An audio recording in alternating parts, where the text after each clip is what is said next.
Good morning. প্রত্যেককে অনেক অনেক শুভেচ্ছা, ভালোবাসা। প্রত্যেকে ভালো থাকুন, সুস্থ থাকুন।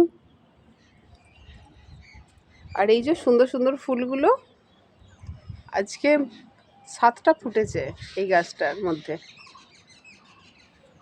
আর ডালিয়াগুলো শুকিয়ে যাচ্ছে রোদের ঝলসানিতে।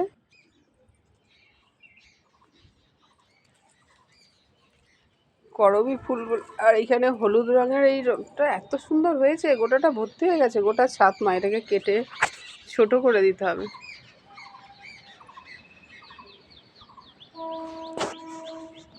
সকলে ভালো থাকুন, সুস্থ থাকুন। এই যে মহৌষধির কাছে চলে এসেছি। এইটা এই সময় ভীষণ উপকার। প্রত্যেকে গরম জল দিয়ে সকালে ফুটিয়ে খান, সর্দি কাশি একদম নির্মূল হয়ে যাবে।